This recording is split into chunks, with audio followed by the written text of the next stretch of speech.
Hey guys, আসসালামু আলাইকুম। আমরা যখন দিঘির পাড়ে আমাদের পেজের জন্য ভিডিও শ্যুট করছিলাম, তখন আমাদের চোখে পড়ে একটি খেজুর গাছ, যেটা আর কিছুদিনের মধ্যে ভেঙে হয়তো পুকুর পাড়ে পানিতে চলে যেত।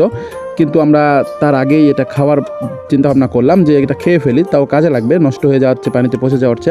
তো সবাই মিলে বুদ্ধি করে আমরা খুন্তি দা নিয়ে আসলাম, নিয়ে এসে দেখো এটা তুললাম, খুঁড়ে তুললাম, শিকড়গুলো কেটে নিলাম। আমার সাথে সাঙ্গ পাঙ্গ ছিল যারা আমাকে ভিডিও বানাতে হেল্প করে, আমার সাথে ভিডিও বানায় এবং আমার এই পেজে নিত্য নতুন মজাদার ভিডিও পাবে, তোমরা অবশ্যই দেখবে গাইস। আর সবাই আমাদের জন্য দোয়া করবে, সাপোর্ট করবে, যাতে আমরা খুব শীঘ্রই ভালো কিছু করতে পারি। তো দেখো, গ্রামের মজা গ্রামেই পাওয়া যায়। আসলে গ্রামের একটা আলাদা মজা আছে, ঐতিহ্য আছে, টান আছে, আর এই বিষয়গুলো গ্রামের মানুষরাই বুঝবে। আমরা কত মজা পাচ্ছিলাম যে এই কাজগুলো করতে বা এগুলো খেতে। তো দেখতে থাকো বন্ধুরা। ভিডিওটা অনেক ফাস্ট ফরওয়ার্ড করা আছে, যেহেতু ভিডিওটা অনেক বড় হয়ে যেত, আর আপনারা তত দূর ভিডিও দেখবেন না ধৈর্য সহকারে, কিন্তু দেখুন মজা পাবেন।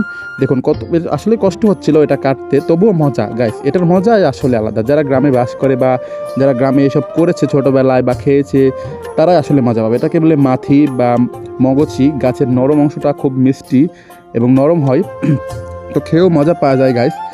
আর এই জন্যই আমরা তুলে খাওয়ার ভাবনা করলাম এবং খাচ্ছি। দেখো সবাই আমাদের যারা আছে আমাদের সাথে, সব ছোটো ছোটো, তারাও খুব মজা পাচ্ছে। আর এটা সবাই খাওয়ার জন্য ওদের আগ্রহে বসে আছে। আসলে এটা সুস্বাদু।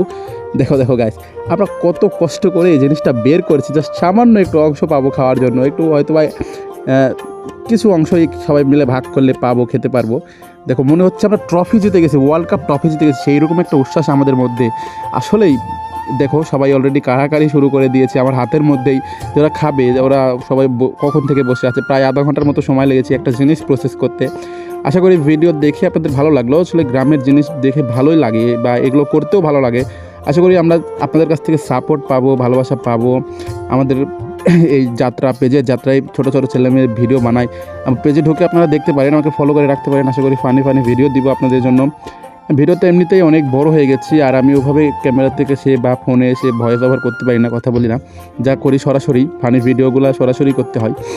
তো এখন কথা বলছি, জানি না কার কেমন লাগছে, প্রফেশনাল হচ্ছে না হয়তো বা, কিন্তু আপনারা সাপোর্ট করলে আস্তে আস্তে সব কিছুই হবে। দেখুন গাইস, এই যে আমি খাওয়া শুরু করে দিয়েছি অলরেডি, হ্যাঁ, আর ওদেরকেও দিয়েছি, ওরাও খাচ্ছে। দেখুন আমার হাত থেকে কেড়ে নিয়ে পর্যন্ত খাচ্ছে ওরা। তো এই শক্ত অংশটুকু কেটে ফেলে দেবো, যে শুধু নরম অংশটুকুই খাওয়া যায়। এভাবে কাটছি, সবাই নিচ্ছে, খাচ্ছি, আসলেই মজা। গ্রামীণ দৃশ্যগুলো ছোটো, আমরা তো বড় হয়ে গেছি, ওরা ছোট আছে, ওদের আরও বেশি মজা লাগছে, এই জন্য এরকম লাফালাফি করতেছে। তো এই যে নরম অংশ বের হয়ে গেছে, আমি যেটা বের করেছি এটাই নরম অংশ, এইগুলো সবই খাওয়া যাবে প্রায়। তো ওদেরকে এখন আমি ভাগ করে করে দেওয়ার যাতে দেখি কার কত পায় বা কে কত খেতে পারে।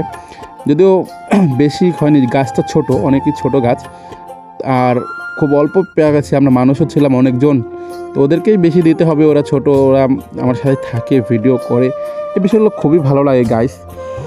আর গ্রামের মানুষ আসলে ভিডিও দেখে মজা পাবে, সবাই পাবে না, সবাই বুঝবে না এই বিষয়গুলো। আসলে এটা মানে কি বলবো গাইস। এই যে দেখো আমরা সবাইকে বেটে দিচ্ছিলাম, ও কারাকারি করছিল, ওরা তো ছোট, ওরা তো বুঝবে না, ওরা খাওয়ার জন্য বসে আছে, লাফাচ্ছে, হই হুল্লোড় করছি। আমি যদিও ভয়েসগুলো মানে করে দিচ্ছি, আউট করে দিচ্ছি, শুধু আমার ভয়েসটা দিচ্ছি এখানে, আলাদা করে ভয়েস ওভার করা হয়নি, তাও করছি। জানি না কেমন হয়েছে বা হচ্ছে, আপনারা কেমন ফিল করতেছেন, অনেক জায়গায় আটকে যাচ্ছি, এরকম হচ্ছে। তো আশা করি আপনারা সাপোর্ট করবেন। আপনারা সাপোর্ট করলে আমার উন্নতি করা খুবই সহজ হয়ে যাবে এবং আমি আরও এক্সপিরিয়েন্স পাবো, আমি আরও উৎসাহ পাবো। তো দয়া করে আমাকে ফলো করে আমার পাশে থাকবেন আর আমার পেজের ভিডিওগুলো নিয়মিত দেখবেন ইনশাআল্লাহ।